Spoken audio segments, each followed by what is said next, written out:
Mr. President, Senator from Arizona. I ask that a quorum call be dispensed with. Is there objection? Without objection.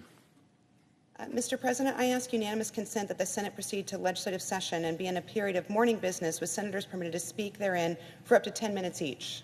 Is there objection? Without objection. Senator from Arizona. Thank you. Mr. President, it's my honor and privilege this evening to join with the fellow 9 senators of the G10 who've been working together for months now, along with an additional 12 colleagues who together, the 22 of us senators, have worked long and hard with each other and with the White House to introduce this evening the Bipartisan Infrastructure Investment and Jobs Act. We know that this has been a long and sometimes difficult process, but we are proud this evening to announce this legislation, and we look forward very much to working with our colleagues in a collaborative and open way over the coming days to work through this historic investment in infrastructure in our country and to come to agreement in the United States Senate to move forward with this historic piece of legislation. Now, I know many of my colleagues will talk about some of the virtues of the legislation and the great things it will do for the states that we all are proud to represent, the states that all of us senators represent across this country. But what I'd like to direct my brief remarks to this evening, Mr. President, are not the details of this legislative text, though they are significant and I think they're very meaningful and will have an impact on the daily lives of Americans. What I'd like to speak about is the very process. I know it has been difficult and I know it has been long. And what I am proud to say is that is what our forefathers intended when they created a system of government that required Republicans and Democrats to come together in a co-equal branch of government and work with each other and with the administration to find legislation and solutions that meet the needs of our country's individuals and families, companies, communities.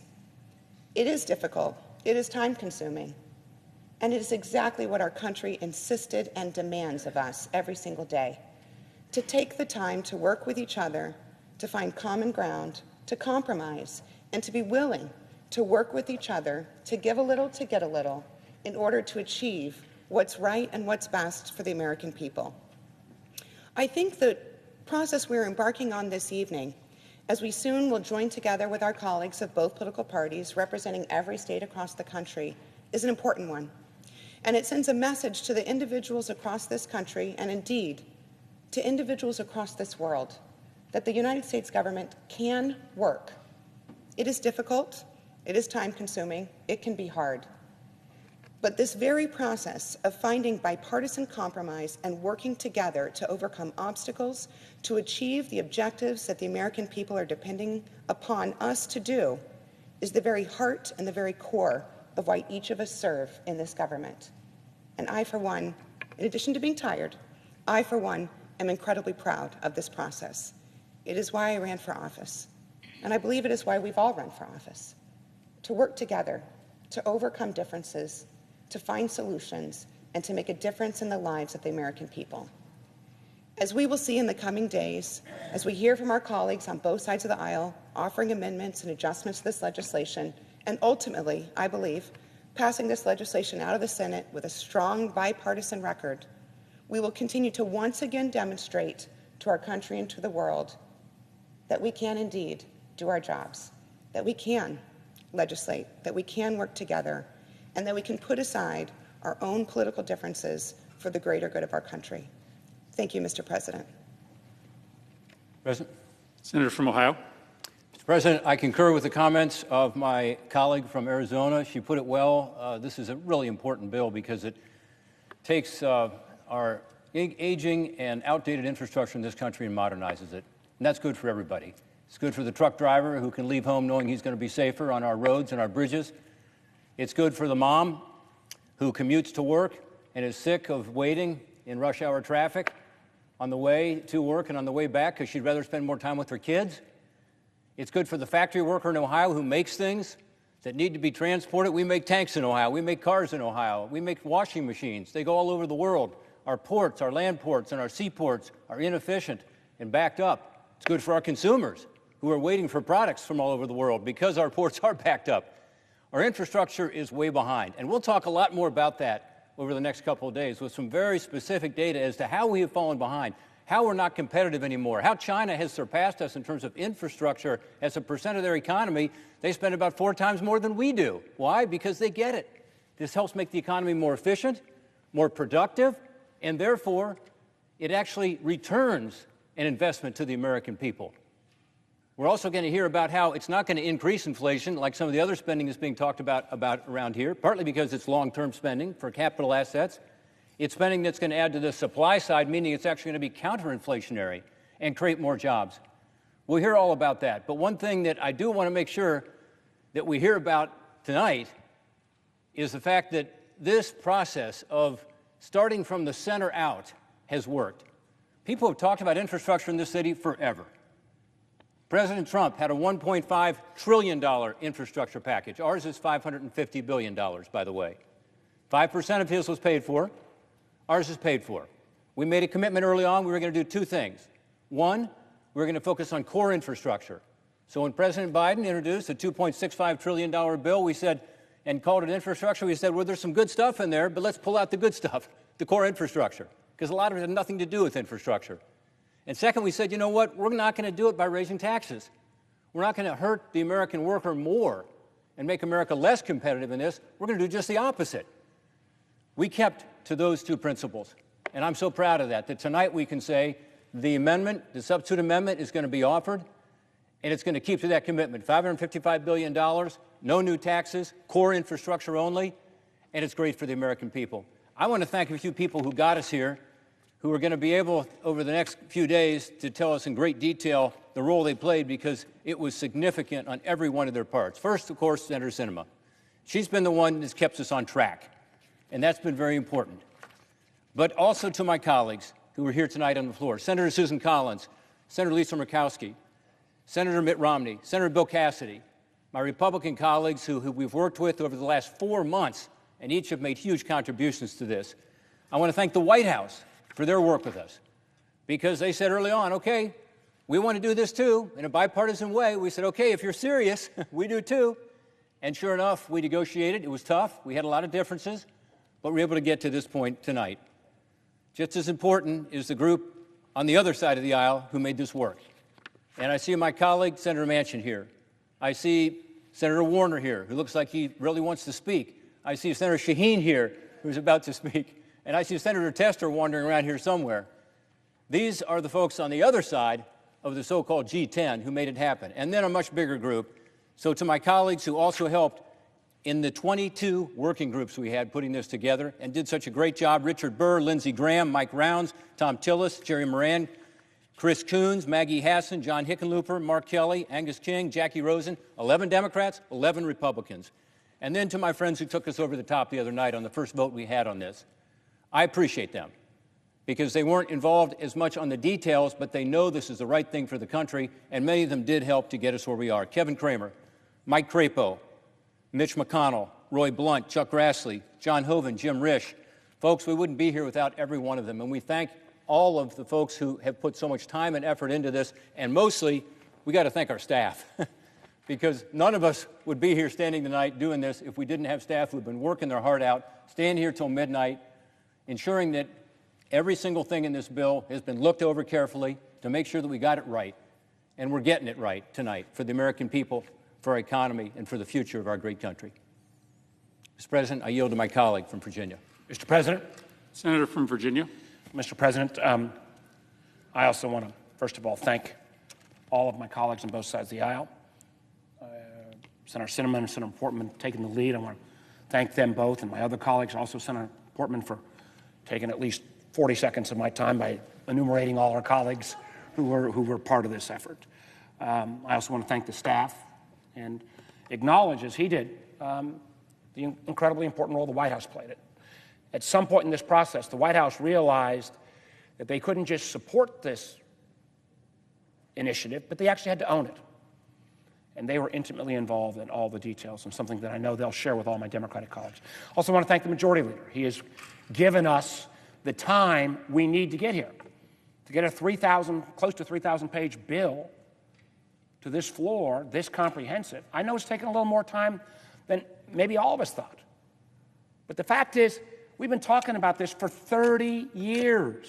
under Democrats, Republicans, both political parties at various times over the last 30 years. Because Senator Portman's right, other nations are now investing at a level much greater than ours. So this record $550 billion investment in hard infrastructure over 5 years has never been done before. As Senator Manchin often pointed out when we were sometimes feuding and fighting over some of the details, no pothole ever decided it was only going to hit a Democrat or a Republican. It hit everybody's cars. We all know we've got thousands of bridges that need to be repaired. We all know post-COVID, high-speed broadband is not a nice-to-have, it's a necessity. We all know too many Americans go without access to clean drinking water. This legislation will be debated, and I hope passed in a strong bipartisan way. We will show our country, we'll show the world. No country around the world can keep up with us when we make these kind of investments. I thank my colleagues, and with that, yield to my great friend, the senator from Maine. Mr. President. The senator from Maine. Thank you, Mr. President. Let me begin my remarks this evening by expressing my appreciation to Senators Portman and Sinema for their extraordinary leadership of our group, our bipartisan group of 10 senators who have labored so hard to bring before the Senate the Bipartisan Infrastructure Investment and Jobs Act. Mr. President, this legislation represents the most significant investment in our infrastructure since the construction of the interstate highway system. Think about that. For generations, for decades, we've talked about the need to rebuild our roads and our bridges, our airports, our seaports, our waterways, our water treatment systems, and today to expand high-speed internet access to Americans throughout our country, no matter where they live, whether they're in the northern reaches of Maine or an inner-city neighborhood.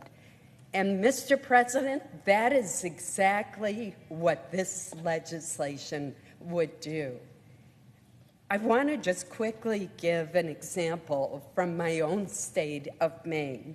Maine has 315 bridges and nearly 1,500 miles of roads that are rated as being in poor condition. Now the state of Maine will have the funding that will enable it to make major investments in the repair and replacement of this critical infrastructure. I'm particularly pleased that the legislation includes $65 billion to expand access to broadband.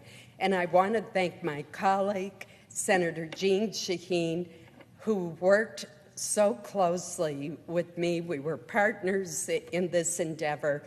And this is going to make such a difference to students who are doing online courses, to seniors who want access to telemedicine, to individuals who are able to work from home. But none of that is possible without access to high-speed internet services. So, Mr. President, I'm very pleased to be part of this group, and I'm also delighted to demonstrate to the American people that we can work across the aisle in a bipartisan way to achieve real results that matter to the people of this country. Thank you, Mr. President, and I would yield to the senator from New Hampshire. Mr. President. Senator from New Hampshire. Well, thank you very much. I'm very proud to be here with the rest of my colleagues to present this bill that will make the biggest investment in infrastructure, as Senator Collins said so well, since the interstate highway system back in the 1950s. And this is really an extraordinary work product that results from the leadership of Senators Sinema and Portman, from the cooperation of everybody on this floor. There were an equal number of Democrats and Republicans, a number who are not here tonight who have worked on this bill, the work of committee chairs and ranking members in the Senate who have done so much to put together underlying bills that we used in moving this forward. And of course, all of the staff, from our personal offices, from the Appropriations Committee, from all of the committees that worked on this bill. As has been said, this is the biggest investment in infrastructure, with $550 billion in new spending over the next 5 years. It builds on annual appropriations. It's an investment in roads and bridges and water and wastewater, transit, the electric grid.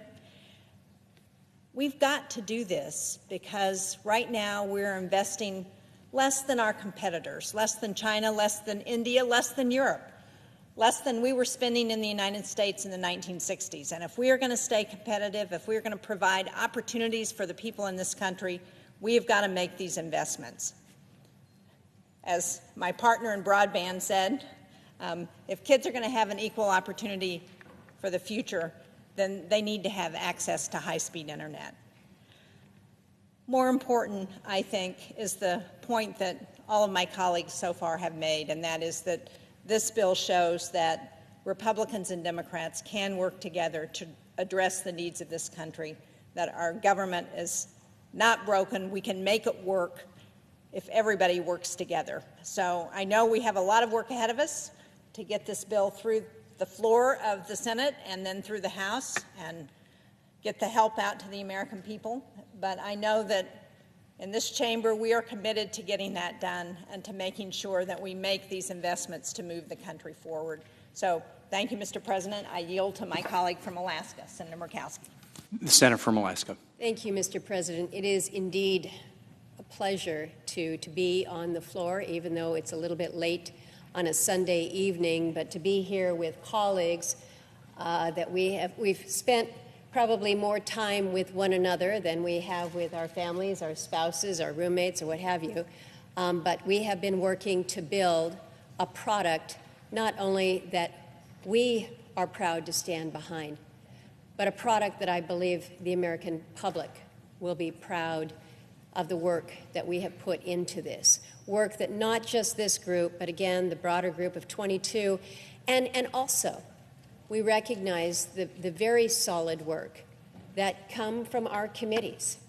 We recognize all that was built at the committee level to help kickstart in so many different areas, but also to build the base of much of this infrastructure bill that we have in front of us today.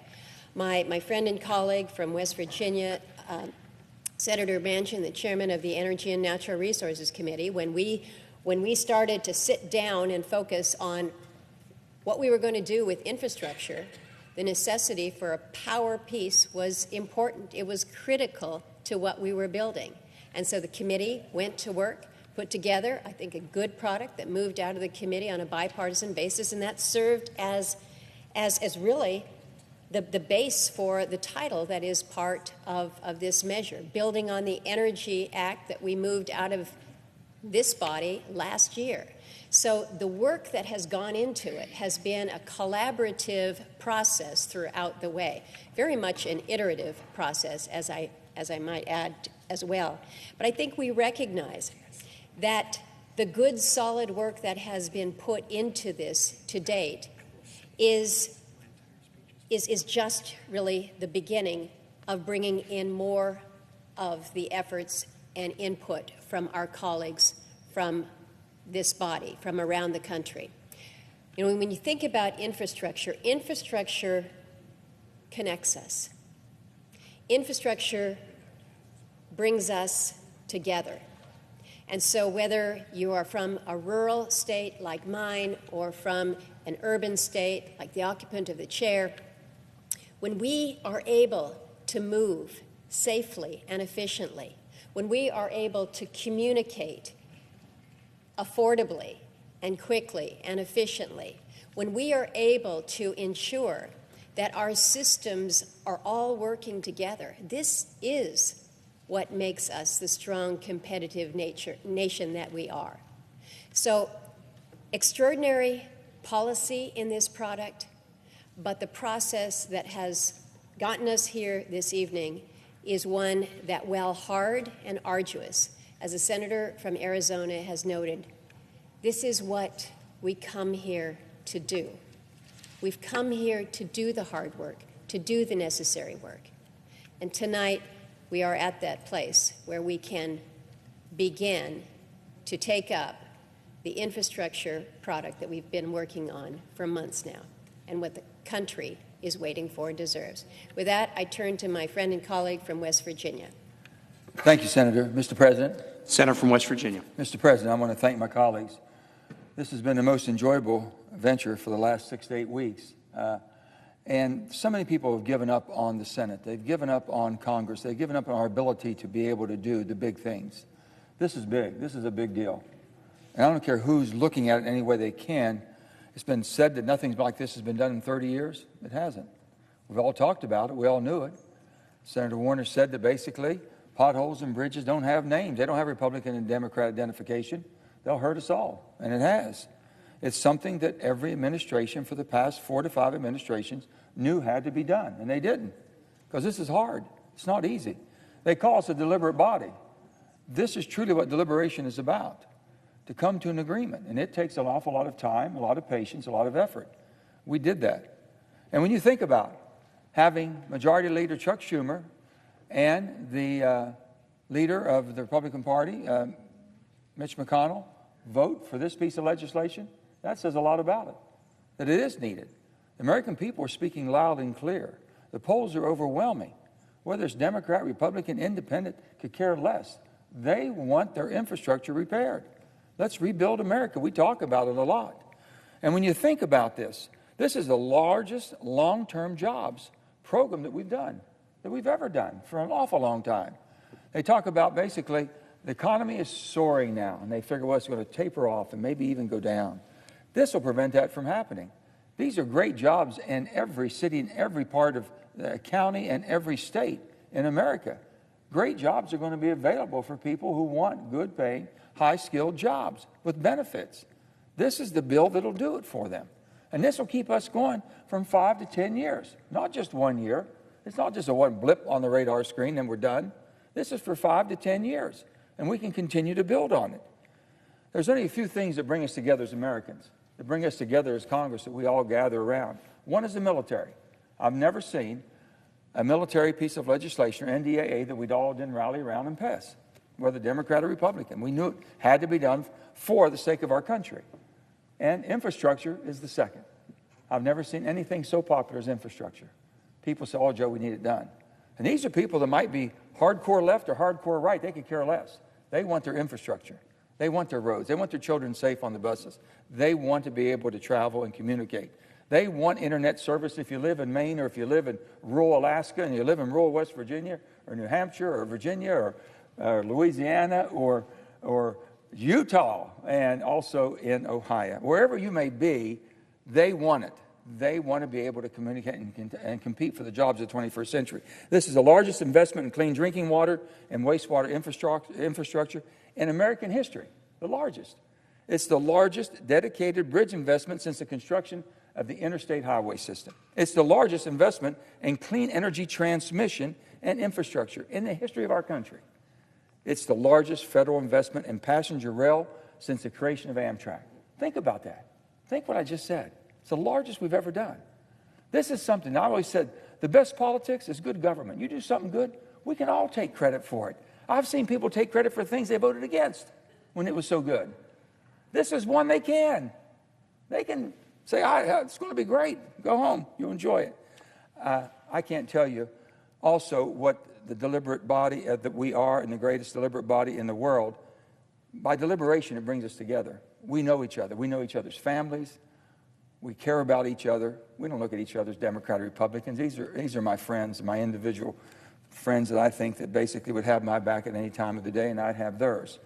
This is what brings us. This is what people want. They want to see us work. And I will thank Majority Leader Chuck Schumer. He has been adamant about, let's pass this bill. Hurry up. Now, he's pushed us a little bit faster sometimes, but it's deliberation. We got through it. But he wanted the bill to happen. And I think deep down, I think that Mitch McConnell wants the bill. He's voted for it. He wants it too. So we have both leaders pushing for it on both sides of the aisle. This is something that's going to get across the line, and I really believe very strongly in it. It includes the Energy Infrastructure Act that passed through the ENR, which Senator Murkowski, then as the chairman of Energy and Natural Resources, we worked on together. Great piece of legislation. We're talking about energy that's going to be making and keeping America energy independent, but doing it cleaner than any time in the world, any place in the world. We're going to be the leader for the world. You can't eliminate your way to a clean environment, but you can innovate your way. That's what this bill has. It has a commitment to research and development that'll find basically the way that we can clean up the climate, which we're all responsible for. So I'm very proud to be part of this and proud of all of you, my colleagues I've worked with, think the world of. This is something we should be proud of. This was a give and take proposition. Nobody got what they wanted. Everybody got what we needed. And that's the most important thing. Thank you, Mr. President. Now I yield to my good friend, Louisiana. Mr. President. Senator from Louisiana. Mr. President, I joined tonight in this celebration of a significant next step in this passage of a $550 billion over a 5-year infrastructure package with roads and bridges, highways, sewer systems, broadband, flood mitigation, coastal resiliency. Mr. President, if our responsibility as senators is to listen to the American people, this bill is a product of hearing their voices. It is a bipartisan package which does not increase taxes, but does meet the needs that we have heard of. Now, first, let me join others. Portman and Sinema, they just did a fantastic job of leading this effort. Our colleagues, both those here who are speaking, but those who are the chair and ranking members of other committees, have really guided us tremendously and produced a great work. I'd also like to acknowledge our House colleagues, Brian Fitzpatrick, Josh Gottheimer, the Problem Solvers Caucus, who on their side of the chamber have also seen fit to already endorse our effort. And when they did, it was certainly a strong wind of encouragement for us. But most of all, I thank the American people. The Constitution gives Congress the responsibility for infrastructure. Our duty gives us the responsibility to listen. If you listen to the American people right now, they're concerned about jobs, the economy, safety, quality of life. With this bill, we give voice to their concerns. For example, as regards safety, $110 billion for better highways, bridges, and roads. Along the way, by the way, you create quite a number of jobs. My state, every state has been affected by flooding. $3.5 billion for flood mitigations. $500 million to make storm drains bigger so that if there is a tremendous rain event, systems are better able to handle this.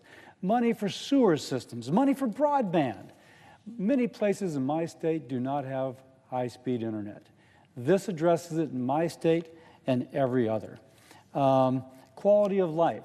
There are people in my state who on a Sunday morning you could drive in 15 minutes to where they're going to work, and on a work day it takes them an hour and a half. That is 3 hours a day they are away from their family. 3 hours a day they're not doing something productive. 3 hours a day of their life, which is wasted times the number of days they work in a year. This will improve their quality of life. And by the way, did I mention that it will create a lot of jobs along the way? So, Mr. President, whether it is to benefit the economy, to create better paying jobs, to make people safer, to improve the quality of the life, I feel as if we've done it. Will Rogers said that an elected official is nothing but the hired help. I agree with that. We're sent here to do a job. This legislation shows that Congress can still work, can still do its job for the American people. With that, I yield to my colleague from Utah. Mr. President. Senator from Utah. Thank you, Mr. President. It's an honor to be here. They say that making law is like making sausage, but I've seen sausage made, and it's a prettier process, and it's a lot easier. But this has been a lot more rewarding. I've enjoyed the time we've had together. My good friend from West Virginia talked about how much money we're spending here, how big this is. But let me note something, underscore something. This is paid for. This is not going to raise taxes on people. This is instead taking some money that was already appropriated, not used for COVID relief. We're going to bring that back and use it to help build infrastructure. This is a bill which is paid for and that gives the American people say they desperately need, and that is an upgrade in our infrastructure. Now, of course, you know it was several months ago that this group came together. We call ourselves affectionately the G10. Senator Portman and Senator Sinema have shown enormous patience and persistence and resolve getting this across the finish line. I want to thank also particularly Senator Capito for laying out the foundation for what we proposed at the very beginning, which we built upon and has led to the final piece of legislation. As has been said, neither side got everything we wanted. There are a bunch of things in this bill I don't like, I'd take out. There are things in this bill I know my Democrat friends don't like and would take out. But the nature of getting work done in Washington is to be able to come up with something that has enough good for both that we actually get it done. And the American people have been waiting, one president after another, saying, let's improve our infrastructure, and it just doesn't get done. This time we had. Now, I know the Republicans had a choice here. We could let the Democrats just do something on their own, because with reconciliation, they could have spent trillions of dollars without any of our help. But the president and the leaders of the Democratic Party here and our friends said, no, let's work together and see if we can't do something collectively. Now, I know members of both parties have been mischaracterized our efforts as somehow linked to paving the way to the Democrats' $3.5 trillion wish list. If you don't think our Democrat friends are going to push for that monstrosity, with or without this bill, then I have a bridge in Brooklyn to sell you. They're going to push for that anyway. This is a separate piece of legislation. I love this one. I hate that one. These are two very different things, and there's going to be an effort, obviously, to stop that bill from going forward. This is not perfect. It is paid for. I want to note as well that if the Democrats were to have written the bill entirely on their own, Utah would probably have ended up on the short end of the stick. But because of our involvement in this effort, some of our rural states like mine have been able to have a seat at the table. And that means limiting the spending on bad policy that only benefits the rich coastal cities in the east and the far west. So I'm proud of this bill because it benefits Americans across the country. For decades, elected officials have talked about addressing our nation's infrastructure. This infrastructure bill turns that talk into reality without raising taxes on hardworking Americans or adding to our debt. I'm proud of my colleagues. It's been fun working with them. Challenging from time to time, I'm sure, to have to listen to me, they would tell you. But I'm proud of what we did together, and I urge my colleagues to support it. And now I would respectfully request that we yield just a minute more to Senator Portman. From Utah and for his wise words. And yes, it's true that there was a $2.65 trillion package proposed by President Biden for infrastructure. We're at $550 billion. So it's bipartisan. Both sides made concessions. But it's very different than what we would have seen. And again, it's an alternative with no taxes. I do want to say that there was another effort underway before we got started. And actually, Shelley Moore Capito was part of our effort early on, and then decided to try to work with the White House to come up with a proposal. They were not successful in the end of bridging the gap between where the White House was and where they were. And the bipartisan approach that we used here ended up being more successful. But we are building on the foundation that they created. So you'll see Senator Capito managing this bill for our side. I appreciate her support the other day on our first vote, and I appreciate the hard work they put in to help us to be able to come to this point today. I yield back my time.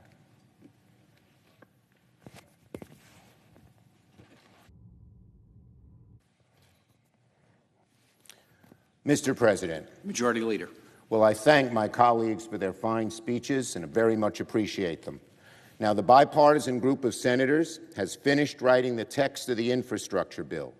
And in a moment, I'll take the procedural steps to make their legislative language the base of the bill here on the floor. I want to congratulate the members of the bipartisan group for their efforts.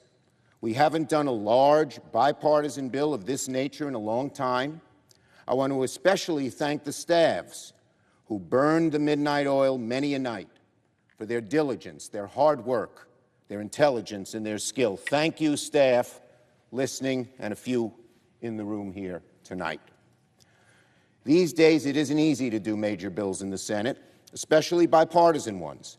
So I've tried to prod the negotiators along when they've needed it and given them the space when they've asked for it. In the end, the bipartisan group of senators have produced a bill that will dedicate substantial resources to repair, maintain, and upgrade our nation's physical infrastructure. It's been decades since Congress passed such a significant standalone investment, and I salute the hard work that was done here by everybody. In order for our workers, our businesses, our economy to succeed in the 21st century, we cannot have infrastructure that's stuck in the last century. The bipartisan infrastructure bill is designed to bring our infrastructure up to date for a new century, and that is a significant achievement. Now, for the future. For the information of senators, here's how we plan to move forward. I will offer the text of the bipartisan infrastructure bill as a substitute amendment, as I promised, making it the base of the bill. Then the Senate will work to consider additional amendments to the bipartisan framework. Given how bipartisan the bill is and how much work has already been put in to get the details right, I believe the Senate can quickly process relevant amendments and pass this bill in a matter of days. Then I will move the Senate along the second track for our infrastructure effort and take up the budget resolution. A bipartisan infrastructure bill is definitely necessary, but to many of us, it is not sufficient. That's why soon after this bill passes the Senate, Democrats will press forward with a budget resolution to allow the Senate to make further historic, vitally important investments in American jobs, American families, and efforts to reverse climate change. Look, I've set out two very ambitious goals for the Senate this summer, and we are now on the way to achieving both. As I said, both tracks, this one and the other, are very much needed by the American people, and we must accomplish both.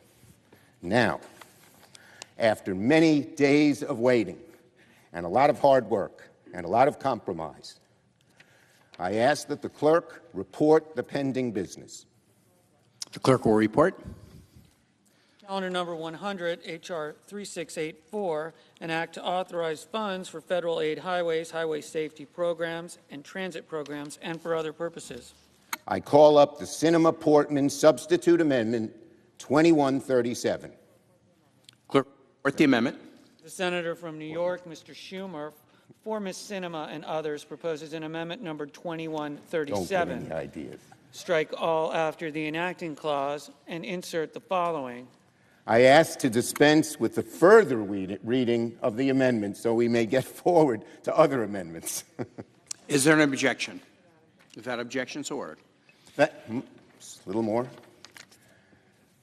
Mr. President, I ask consent the Senate now resume morning business with all previous provisions in order.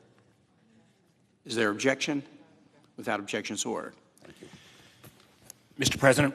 Senator from Virginia. Mr. President, I want to again thank the Majority Leader and all of my colleagues. I want to mention two other things very briefly. One, Senator Tester, who has been intimately involved in this effort, could not be here with us tonight, but he was with us all day and been out with us for weeks and weeks. And I do think it's really important. The base bill that we will be negotiating will be the EPW bill. That committee is chaired by Tom Carper from Delaware. He has a lifetime record from the House to his time as governor to his time in the Senate of always working in a bipartisan fashion. He has spent literally decades on infrastructure. He will be carrying the ball for the majority on this. We support him and we commend him, and we wouldn't be here if he hadn't put together the kind of base bill that we were then able to build upon. Thank you, Mr. President. With that, I yield the floor.